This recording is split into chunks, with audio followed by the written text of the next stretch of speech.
our YouTube videos. In today's video, we're going to be making a Korean pancake called a pajeon. We were inspired to do this video because we were going through the study abroad, right, Ellie? Yeah. And we saw you can go to Korea. So to get you a little excited, a little interested, we decided to give you a quick, easy recipe on how to make something from Korea. Take you through the recipe step by step. It's very quick and very easy.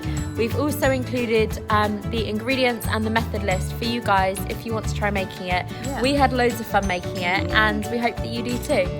So without further ado, let's get to the video. Woo! You may need to do a trip to your local supermarket to buy some ingredients. We live very near a Don Quixote, but any store will do.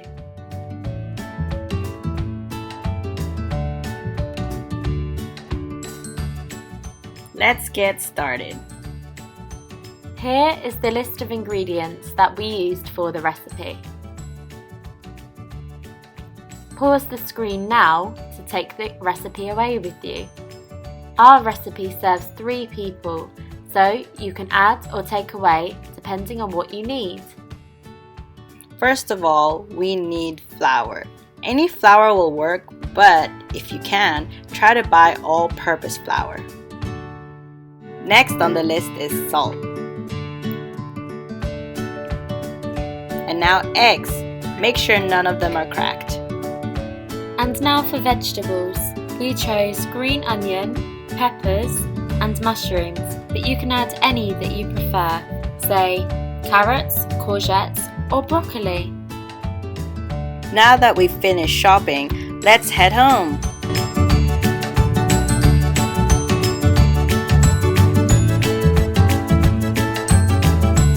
Before you start cooking, it's very important to thoroughly wash your hands. And don't forget to wash your vegetables.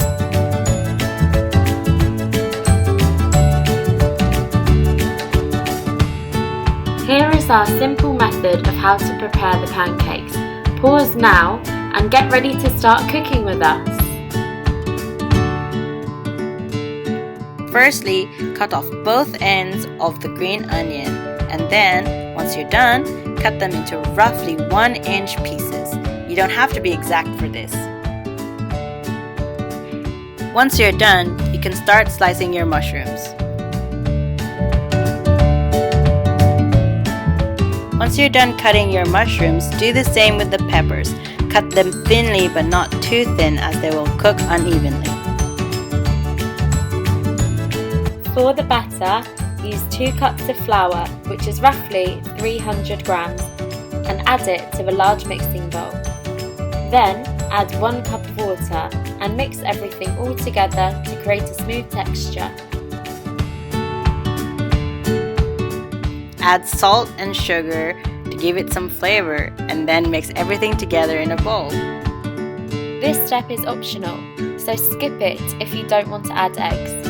But if you do, in a separate bowl, crack 2 eggs and whisk. Now we're ready to cook! Put your pan on medium to high heat and add roughly 1 tablespoon of oil. Once the pan's heated up, we're ready to make our first pancake. Use a big spoon or ladle in our case and pour roughly 2 spoons of mixture into the pan.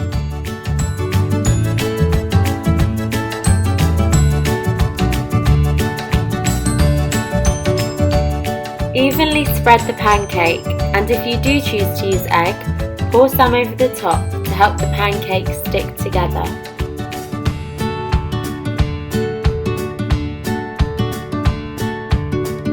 After approximately 2 to 3 minutes, the bottom should be golden brown, in which case you're then ready to flip it and cook the reverse side.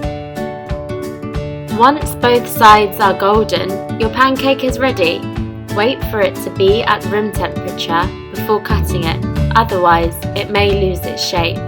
Try cutting it into equal pieces. We enjoyed our pancakes with soy sauce, but you can use any sauce you like, such as sweet chili dip or even ketchup. The choice is yours. This pancake was really quick and easy to make. I'll definitely be making it again. I really enjoyed it, and I think Maslene did too. Yeah, I really liked it, Ellie. It was so good. I hope you guys get a chance to try it. Hi guys, welcome back. We hope that you enjoyed cooking with us and we hope that you enjoyed your pancake. We would absolutely love to see them, so if you could send us a photo of your pancake via any Tagaku social media, we would really love that. So if you guys have any video ideas that you would like to see from us in the future, feel free to email them to us on the link right now. You could also leave them in the comment section. We would love to hear from you guys what you thought of the video. And as always, see us next time. Yeah, bye.